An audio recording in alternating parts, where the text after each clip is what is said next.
Assalamu alaikum wa rahmatullahi wa barakatuh. Merci si vous nous rejoignez sur votre journal de 15 heures. Et voici les principaux titres.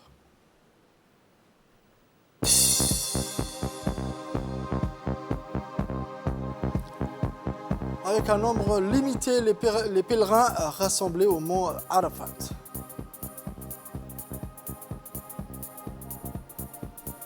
Actualité internationale, Covid-19, l'Union européenne dépasse désormais les États-Unis.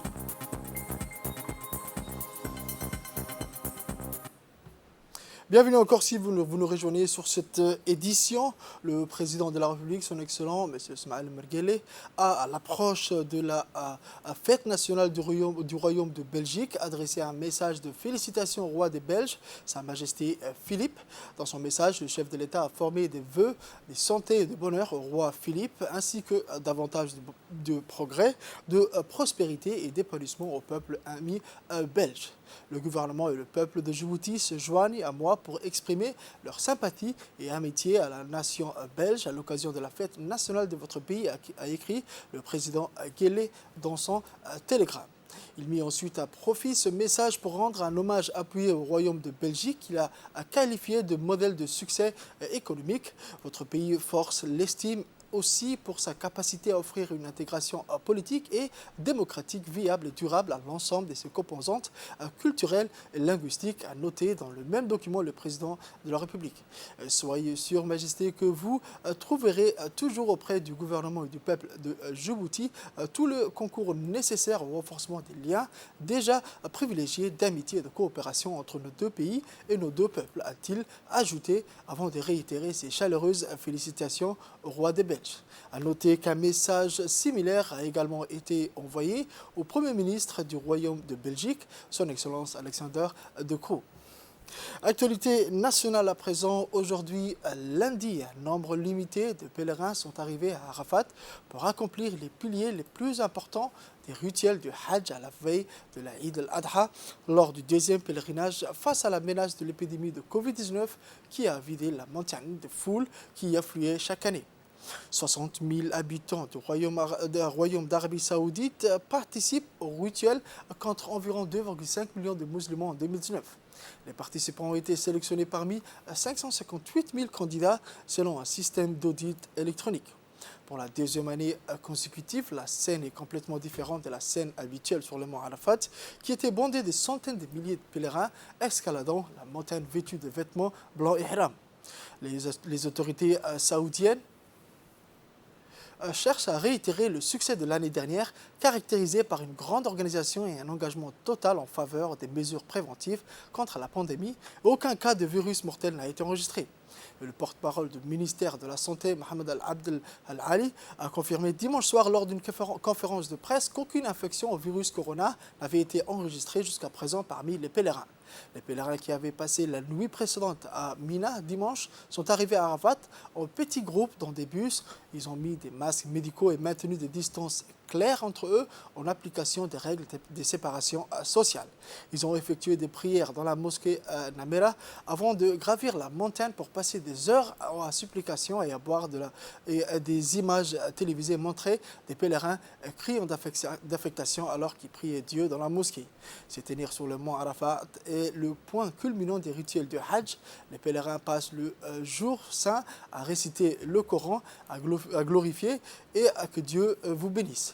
Les pèlerins restent à Arafat jusqu'au coucher du soleil, puis se rendent pour y passer la nuit.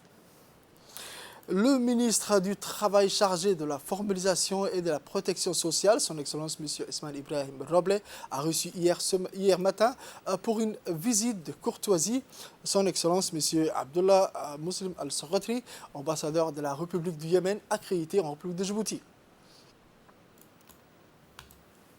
Après la salutation protocolaire et d'usage, le mot de bienvenue de son Excellence Monsieur le Ministre, l'ambassadeur en poste depuis 5 ans a exprimé ses vives félicitations pour la rénomination au poste du ministère du Travail chargé de la formalisation et de la protection sociale et ses remerciements chaleureux et sincères à son Excellence Monsieur le Ministre pour l'accueil chaleureux. Monsieur le Ministre et l'ambassadeur ont par la suite abordé des sujets d'intérêt commun qui lient les deux pays. Dans le cadre de la coopération et de la coordination entre la garde-côte djiboutienne et le Combined Maritime Force, le colonel Waes Omar Boghoré, commandant de la garde-côte djiboutienne, a pris part dans la journée du 14 juillet 2021 à une vidéoconférence réunissant les membres du Combined Maritime Force et présidée par le vice-président J.B. Cooper II de la marine américaine. Le Combined Maritime Force est une alliance internationale qui a pour but de défendre le respect des règles maritimes internationales et lutter contre la piraterie, le terrorisme, le trafic d'armes et de drogue dans les eaux maritimes internationales.